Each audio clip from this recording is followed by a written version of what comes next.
നമസ്കാരം. Travel with Anjali റോക്കിന്റെ പുതിയ വീഡിയോയിലോട്ട് എല്ലാവർക്കും സ്വാഗതം. എല്ലാവരും സുഖമായിട്ടിരിക്കണമെന്ന് കരുതുന്നു. ഞാൻ ഇന്ന് പോകുന്നത് കണ്ണൂരിലെ മനോഹരമായ ഒരു ക്ഷേത്രമാണ് മാടായി കാവ്. അപ്പോൾ മാടായി പാറയിലോട്ട് പോകുന്ന വഴിയാണ് റൈറ്റ് തിരിഞ്ഞ് പോവുക. അപ്പോൾ നേരെ ക്ഷേത്രത്തിലോട്ട് എത്തി. ഒരുപാട് പാർക്കിംഗ് സൗകര്യമാണ്. ഇതാണ് മനോഹരമായ ക്ഷേത്രം.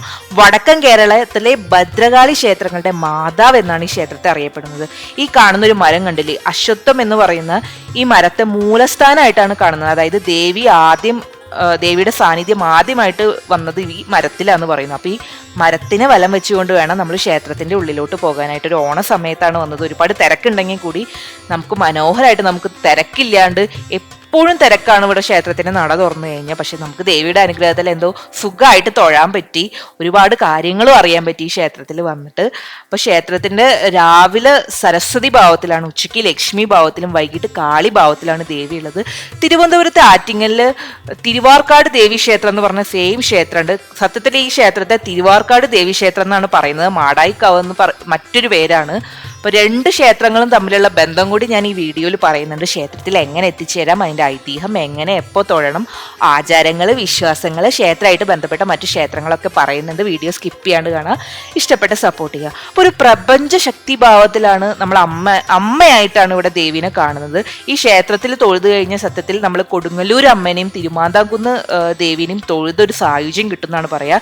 ഇവിടെ പുനരുദ്ധാരണ പ്രവർത്തനങ്ങൾ നടത്തുന്നുണ്ട്. അതിന്റെ ഭാഗമായിട്ട് ബിംബ കലശം ഇതൊക്കെ നവീകരിക്കുന്നുണ്ട്. അതിന്റെ ഭാഗമായിട്ടുള്ള പരിപാടികളാട്ടോ നമ്മൾ ഈ കാണുന്നത്. ഒരുപാട് പുനരുദ്ധാരണ പ്രവർത്തനങ്ങൾ നടക്കുന്നുണ്ട്. അപ്പോൾ ക്ഷേത്രത്തെ പറ്റി ഒരുപാട് ഐതിഹ്യങ്ങളുണ്ട്.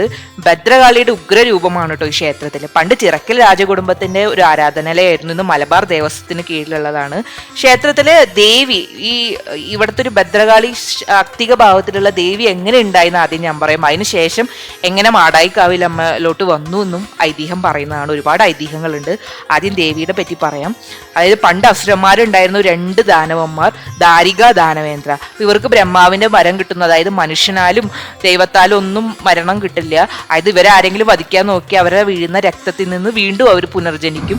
അപ്പൊ അതാണ് ഇവര് വാങ്ങിച്ചൊരു വരം എന്ന് പറയുന്നത്. അപ്പൊ ഇവര് ദേവന്മാരുടെ മെക്കെട്ട് കയറും. നമ്മൾ പുരാണത്തിൽ കേട്ടിട്ടുണ്ട്. ദേവന്മാരുടെ മേലും അങ്ങനെയൊക്കെ പ്രശ്നങ്ങളായിട്ട് ഇവര് നാരദമുനിയുടെ ഒപ്പം കൂടി ശിവനോട് പറഞ്ഞ് ഒരു പ്രശ്ന പരിഹാരം ചോദിക്കുകയാണ്. അപ്പൊ ശിവൻ അവരുടെ അപേക്ഷ കേട്ടപ്പോൾ തന്റെ 3-ാം കണ്ണ് തുറന്ന് തീജ്വാലയിൽ നിന്ന് ഉഗ്രസുന്ദരിയായ ഒരു ദേവിയെ സൃഷ്ടിക്കുന്നു. അതാണ് ഭദ്രകാളി.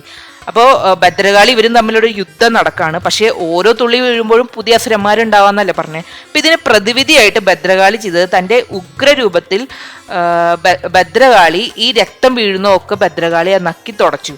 അങ്ങനെ ഒടുവിൽ ഭദ്രകാളി ഈ ദാരക അസുരന്മാരെ പരാജയപ്പെടുത്തി ശിരഛേദം ചെയ്തു. അപ്പൊ അങ്ങനെ അവരെ ഭീകരവാഴ്ച അവസാനിച്ചെങ്കിലും അപ്പൊ ഉഗ്രരൂപത്തിലിരിക്കുന്ന ആ ഒരു ഭദ്രകാളിയാണ്. പിന്നീട് ഈ ദേവി, പിന്നീടാണ് ഇതിന്റെ ഐതിഹ്യം വരുന്നത് എങ്ങനെ മാടായിക്കാവിലമ്മയോട്ട് വന്നെന്ന്. പിന്നീട് ഈ ദേവി പടിഞ്ഞാറ്, അതായത് തളിപ്പറമ്പിലെ തൊട്ടടുത്തുള്ള ക്ഷേത്രമാണ്, അധികം ദൂരമില്ലാത്ത ക്ഷേത്രമാണ് തളിപ്പറമ്പിലെ രാജരാജേശ്വര ക്ഷേത്രം. ക്ഷേത്രത്തിന്റെ വിശേഷങ്ങൾ എൻ്റെ മറ്റൊരു വീഡിയോയിലുണ്ട്, കാണാത്തവർ കാണാം. അപ്പോൾ രാജരാജേശ്വര ക്ഷേത്രത്തിൽ, അതായത് മഹാദേവന്റെ ക്ഷേത്രമാണ്, അവിടെയാണ് ഭഗവതി ആദ്യം താമസിച്ചിരുന്നത്. എന്നിരുന്നാലും കാലക്രമേണ ഭഗവതി വളരെ ഉഗ്രമായിട്ട് തീർന്നു. ആ ഉഗ്രഭാവത്തിൽ വന്ന ദേവിയാട്ടോ. അപ്പൊ ദേവിനെ ആരാധിക്കാൻ ആവശ്യമായ ആചാരങ്ങൾ രാജരാജേശ്വരത്ത് നടത്തിയിരുന്നു. പക്ഷെ രാജരാജേശ്വരത്ത് ശുദ്ധമായിട്ടുള്ളൊരു ശാക്തിക ഭാവത്തിലുള്ള ദേവിയാണ്. അപ്പൊ അതിൻ്റെ ഒരു ആചാരങ്ങൾ വ്യത്യാസം ഉണ്ടാവും. ശാക്തിക കാളി ഭാവത്തിലുള്ള ക്ഷേത്രത്തിലെ ആചാരങ്ങളും അല്ലാത്ത ക്ഷേത്രത്തിലെ ആചാരങ്ങളും വ്യത്യാസം ഉണ്ടാവും. അപ്പൊ അങ്ങനെ ഒരുപാട് പ്രശ്നങ്ങൾ, ഒരു വൈരുദ്ധ്യമായി മാറി 2 ആചാരങ്ങളും മഹാദേവന് നടത്തുന്ന ആചാരം. അപ്പൊ പരിഹാരം തേടി ശിവൻ തന്റെ ശിഷ്യനായ പരശുരാമനെ വിളിച്ചു എന്നാണ് ഐതിഹ്യം പറയുന്നത്. അപ്പൊ രാജരാജേശ്വരൻ ക്ഷേത്രത്തിനുള്ളിൽ പരശുരാമൻ ഭഗവതിയെ ആവാഹിച്ച് വിശുദ്ധമായ ഒരു ശംഖിൽ പ്രതിഷ്ഠിച്ചു എന്നാണ് പറയുന്നത്. എന്നിട്ട് ശംഖ് പടിഞ്ഞാറോട്ട് എറിഞ്ഞു. അപ്പൊ ശംഖ് വായുവിലൂടെ പറന്ന് നിബിഡ വനത്താൽ ചുറ്റപ്പെട്ട ഒരു വലിയ പാറയിൽ പതിച്ചു. അതാണ് ഇവിടെയുള്ള മാടായി പാറ എന്ന് പറയുന്നത്. നമ്മൾ ഓണസമയത്ത് വന്നതിന്റെ ഒരു ദൃശ്യങ്ങളാട്ടോ ഇത് കാണുന്നത്. അപ്പൊ നമുക്ക് ഐതിഹ്യത്തിലോട്ട് പോകാം. അപ്പൊ ശംഖ് ഇറങ്ങിയപ്പോൾ പാറും കാടും വിറയ്ക്കാൻ തുടങ്ങി എന്നാണ് ഐതിഹ്യം പറയുന്നത്. മലയാളത്തിൽ വിറ എന്നാൽ വിറയൽ എന്നും കാട് എന്നാൽ വനം എന്ന് അർത്ഥാക്കുന്നു. അപ്പൊ ഈ വിറയലാണ് ഈ സ്ഥലത്തിന് ഈ പേര് വരാൻ കാരണം എന്ന് കരുതുന്നു. അപ്പൊ കാലക്രമേണ ഇത് തിരുവറയൽ കടവിൽ നിന്ന് തിരുവാർക്കാട് ഭഗവതി ക്ഷേത്രമായിട്ട് മാറി. അതാണ് ഈ പേര് കിട്ടാനുള്ള സാധ്യത. മാടായിക്കാവിന്റെ യഥാർത്ഥ പേരാണ് തിരുവാർക്കാട് ഭഗവതി ക്ഷേത്രം, ഈ വിറയൽ നിന്ന്. അപ്പൊ ഇതാണ് ഇതിന്റെ ഒരു ഐതിഹ്യം എന്ന് പറയുന്നത്. അപ്പൊ ആ ശംഖ് വീണ സ്ഥലമാണ് ആ പാറ. അപ്പൊ മാടായി പാറ ഒരു സഞ്ചാര കേന്ദ്രം മാത്രമല്ല, അതിനെ ചുറ്റിപ്പറ്റി ഇത്തരം വിശ്വാസങ്ങളോ ഐതിഹ്യങ്ങളുടെ ഭാഗമായിട്ടുള്ള ഒരു പാറയാണ്. ഇതിന് തൊട്ടടുത്താണ് നമുക്ക് ആ മാടായി പാറയുടെ ദൃശ്യങ്ങൾ കാണാം, ഇതിൽ കാണിക്കുന്നുണ്ട്. അവിടെ തന്നെ മറ്റൊരു ശിവക്ഷേത്രം ഉണ്ട്, വടക്കുണ്ട് ശിവക്ഷേത്രം, അവിടെയും കൂടി തൊഴാൻ നോക്കുക. ഇതാണ് തിരുവാർക്കാട് മാടായി ശ്രീ കാവിന്റെ ഐതിഹ്യം എന്ന് പറയുന്നത്. ഇത് മറ്റൊരു ഐതിഹ്യം എന്ന് പറയുന്നത് മറ്റൊരു ഐതിഹ്യം ഉണ്ട് കേട്ടോ. നമുക്കിതിന് ശാസ്ത്രീയമായി തെളിവുകളൊന്നും പറയാൻ പറ്റില്ലെങ്കിലും കേട്ടുകേൾവിയുള്ള മറ്റൊരു ഐതിഹ്യം എന്ന് പറയുന്നത് രാജരാജേശ്വരി ക്ഷേത്രത്തിൽ പണ്ട് ഭദ്രകാളി, അവിടെ അന്നത്തെ ഉഗ്രരൂപത്തിലുള്ള ഭദ്രകാളി അവിടെ ഉണ്ടായിരുന്നു. അപ്പോൾ ഒരു വട്ടം വെളിച്ചപ്പാട് ഇങ്ങനെ ഉറഞ്ഞു തൊള്ളുന്നതിൻ്റെ ഇടയിൽ തിടപ്പള്ളിയിൽ നിന്ന് വിറക് തെറിച്ചു പോയി എന്നാണ് പറയുന്നത്. അപ്പൊ ദേവി പറഞ്ഞു അത്രേ, ഞാൻ ആ തെറിച്ചു പോയതിന്റെ കാരണം എന്ന് വെച്ചാൽ ആ ദേവി അവിടെ നിന്ന് പോവാണ്. ദേവി അവിടെ നിന്ന് പോകുമ്പോൾ ദേവി പറയാണ്, ഞാൻ ഈ മാടായി കാവിൽ വന്ന് ഇരുന്നോളാം എന്ന് പറഞ്ഞ് ആ ശക്തിയിൽ, അതിന്റെ ഭാഗമായിട്ടാണ്, ആ ശക്തിയിലാണ് കാറ്റും ഇതൊക്കെ ഉണ്ടായ ശക്തിയിലാണ് മാടായി കാവിലമ്മ ഇവിടെ വന്ന് പ്രതിഷ്ഠിച്ചു എന്ന് പറയുന്നത് മറ്റൊരു ഐതിഹ്യമാണ്. നമുക്ക് ശാസ്ത്രീയ വശങ്ങളൊന്നുമില്ല, കേട്ടുകേൾവി ഉള്ളതാണ്. നമ്മളവിടെ ക്ഷേത്രത്തിൽ 6:30 ഉള്ളിൽ കയറാൻ പറ്റുള്ളൂ എന്ന് പറഞ്ഞുകൊണ്ട് നമ്മൾ ജസ്റ്റ് നേരെ നടന്ന് വന്ന് മാടായി പാറയിലെത്തി. ഇവിടെ നിന്ന് നേരെ റൈറ്റിലോട്ട് പോയി കഴിഞ്ഞ് കഴിഞ്ഞാൽ മാടായി പാറ കാണാം, നമുക്ക് വടക്കുണ്ട് ശിവക്ഷേത്രം കാണാം, ജൂതക്കുളം കാണാം. ഇതാണ് മാടായി കാവിനെ പറ്റിയിട്ടുള്ള ഐതിഹ്യം എന്ന് പറയുന്നത്. ഈ 2 ഐതിഹ്യങ്ങളാണ് നിലവിലുള്ളത്.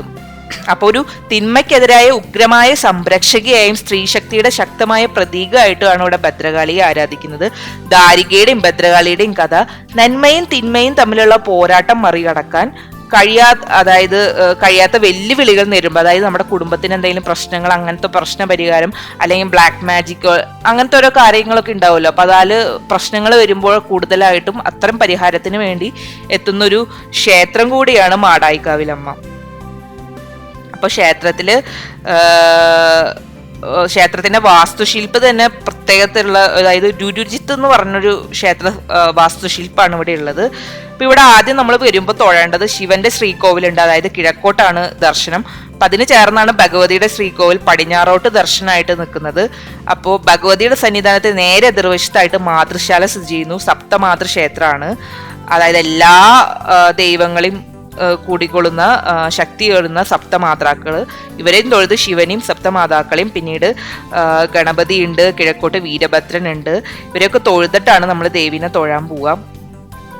അപ്പൊ കിഴക്കേ ഗോപുരത്തിലൂടെ പ്രവേശിച്ച് പ്രദക്ഷിണപാത പിന്തുടർന്നാണ് ആദ്യം നമ്മൾ ശാസ്താവിനെ വണങ്ങുന്നു, പിന്നെ ക്ഷേത്രപാലകൻ ശിവൻ ഇവരൊക്കെ തൊഴുന്നു. ഇതൊക്കെയാണ് തുടർന്നാണ് നമ്മൾ ഒടുവിൽ ഭഗവതിയുടെ, അതായത് ഭഗവതിയുടെ അടുത്ത് എത്തിച്ചിരുന്നത്. അങ്ങനെയാണ് മാടായിക്കാവിൽ വരുമ്പോൾ തൊഴേണ്ടത് കേട്ടോ. ഇവിടുത്തെ പ്രധാന ആഘോഷങ്ങൾ എന്ന് പറയുന്നത് പൂരാണ്. മലയാള മാസമായ മീനത്തില് ആഘോഷിക്കപ്പെടുന്ന ഒരു ഉത്സവമാണ്. അന്ന് നടത്തുന്നത് കാമദേവ പൂജ. അവിടുത്തെ വീടുകളിലൊക്കെ കാമദേവ പൂജ, അതായത് മീനത്തിലെ കാർത്തിക നക്ഷത്രത്തില് നടത്തും. 9 ദിവസത്തെ പൂരം ഉത്സവത്തിലാണ് ഈ ചടങ്ങ് നടത്തുന്നത്. അതായത് വീടുകളിൽ നമ്മൾ ചെറിയ കുട്ടികളൊക്കെ ചെയ്യാറുണ്ട് പൂരം ചടങ്ങ് എന്ന് പറഞ്ഞിട്ട്. നോർത്ത് ഇന്ത്യൻ ഭാഗത്താട്ടോ, കണ്ണൂർ ഭാഗത്ത് വീടുകളിൽ കാമദേവനെ പ്രതിനിധീകരിച്ച് ഭക്തിഗാനങ്ങൾ ആലപിച്ചുകൊണ്ട് ചെളിയിൽ നിർമ്മിച്ചൊരു മൺപാത്രത്തിൽ പൂക്കൾ അർപ്പിച്ച് ഓരോ ദിവസവും ഒരു പുതിയ വലിയ ചെളി രൂപം സൃഷ്ടിക്കപ്പെടുന്നു. അപ്പൊ പൂരത്തിന്റെ അവസാന ദിവസങ്ങളിൽ ഏറ്റവും വലുത് ഇതാണ്. അപ്പൊ അങ്ങനെ ഒരു ആചാരം ആ ഭാഗത്ത് ഞാൻ കണ്ടിട്ടുണ്ട്. ചെറിയ കുട്ടികളെ കൊണ്ടൊക്കെയാണ് ചെയ്യിപ്പിക്കുക.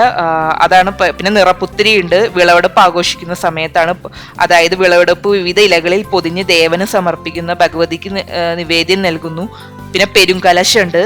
ഏപ്രിൽ മെയ് നടക്കുന്ന ഉത്സവം കുറച്ച് മണിക്കൂറുകൾ മാത്രം നിൽക്കുന്നുണ്ട്. ഇതൊക്കെയാണ് പ്രധാന ആഘോഷങ്ങളുള്ളത്. അപ്പൊ തിരുവനന്തപുരത്തെ ദേവിയായിട്ടുള്ള ബന്ധം എന്ന് പറയുന്നത് ഈ ഭഗവതി ക്ഷേത്രത്തിൽ മാടായിക്കാവിൽ അമ്മയാണെന്നാണ് വിശ്വാസം. അതായത് സ്വാതി തിരുനാളിന്റെ ഒരു ഇതിൽ പറയുന്നുണ്ട്. അതായത് മാടായിക്കാവിൽ അമ്മയുടെ ദത്തെടുക്കാണ് കണ്ണൂർ അപ്പൊ അന്ന് കണ്ണൂരുണ്ടായിരുന്ന രാജവംശമാണ് ചിറക്കൽ രാജവംശം. അപ്പൊ ഈ ചിറക്കൽ സാമ്രാജ്യത്തിൽ നിന്ന് തിരുവനന്തപുരം ആ സൈഡ് ഉണ്ടായിരുന്ന തിരുവിതാംകൂർ രാജകുടുംബമായിരുന്നു. ഈ ചിറക്കലിൽ നിന്ന് തിരുവിതാംകൂർ രാജകുടുംബത്തിലേക്ക് 4 പെൺമക്കളെയും ആൺമക്കളെയും ദത്തെടുത്തിട്ടുണ്ടായിരുന്നു. അത് ചരിത്ര രേഖകളിൽ പറയുന്നുണ്ട്. അപ്പൊ ഈ ദത്തെടുത്ത അംഗങ്ങൾക്ക് ആറ്റിങ്ങലിൽ, അതായത് തിരുവനന്തപുരത്തെ ആറ്റിങ്ങലിൽ ഒരു കൊട്ടാരം അനുവദിച്ചു. അപ്പൊ കണ്ണൂരിലെ കോലത്തുനാട് രാജകുടുംബം തങ്ങളുടെ കുലദൈവമായിട്ട് മാടായിക്കാവിൽ അമ്മയെ ആരാധിച്ചിരുന്നതിന് ദത്തെടുത്ത രാജകുമാരിമാര് പറഞ്ഞു കണ്ണൂരിൽ നിന്ന് ആറ്റിങ്ങലിൽ ഒരു ഭഗവതി വിഗ്രഹം കൊണ്ടുവരണമെന്ന്.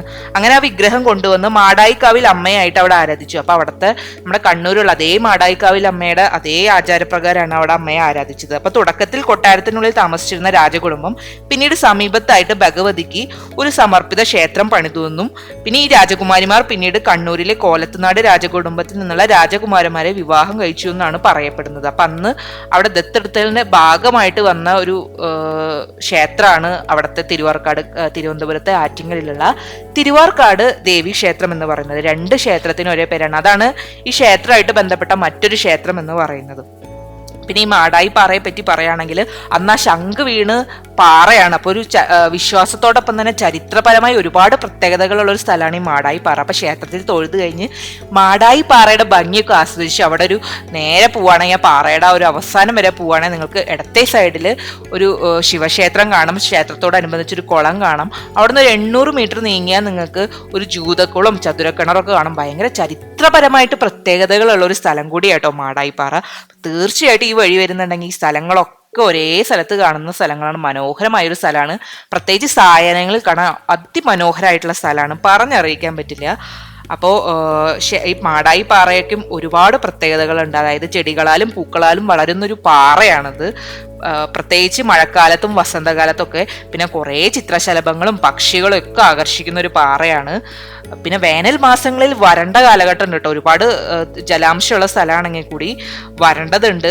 അതായത് ആ സമയത്ത് തീയൊക്കെ പിടിച്ചിട്ടുണ്ട് ഒരു വട്ടം. അപ്പോൾ ആറാട്ട് ഉത്സവത്തിൻ്റെ ക്ഷേത്രമുണ്ട്, ശിവക്ഷേത്രം എന്ന് പറഞ്ഞില്ലേ. പിന്നെ ഒരു ജൂതക്കുളമുണ്ട്, പണ്ട് ജൂതന്മാർ താമസിച്ചിരുന്ന ഒരു കുളമൊക്കെ ഈ ഭാഗത്താണ് വരുന്നത്. അപ്പോൾ ഒരു ചരിത്രപരമായിട്ട് ഒരുപാട് പ്രത്യേകതകളും വിശ്വാസപരമായിട്ട് ഒരുപാട് ഐതിഹ്യങ്ങളുള്ള ഒരു പാറയാണ് മാടായി പാറയും അതിന് തൊട്ടടുത്തുള്ള മാടായി കാവിലമ്മയും. ദേവിയെ ദർശിച്ച് മാടായി പാറയുടെ ഭംഗിയൊക്കെ ആസ്വദിച്ച് മറ്റേ ശിവക്ഷേത്രത്തിലും ഈ ചരിത്രപരമായ സ്ഥലങ്ങളിലൊക്കെ കണ്ടുപോവുക. എല്ലാവർക്കും ഒരു ശുഭദിനം നേരുന്നു. ഇതാണ് ആ ശിവക്ഷേത്രത്തിന്റെ പടം. ഇത് ജൂതക്കിണറാണ്, ഇതാണ് ചതുരക്കിണർ. അപ്പൊ വീഡിയോ കണ്ട എല്ലാവർക്കും നന്ദി, താങ്ക് യു. കണ്ണൂർ റെയിൽവേ സ്റ്റേഷനിൽ നിന്ന് 21 കിലോമീറ്റർ, പയ്യന്നൂരിൽ നിന്ന് 14 കിലോമീറ്റർ, പഴയങ്ങാടിയിൽ നിന്ന് 2.5 കിലോമീറ്റർ. അപ്പൊ ബസ് റൂട്ട് മറക്കണ്ട, പഴയങ്ങാടി റൂട്ടിൽ ഇറങ്ങി ഇവിടേക്ക് എത്തിച്ചേരേണ്ടതാണ് മാടായി കാവിലോട്ട്.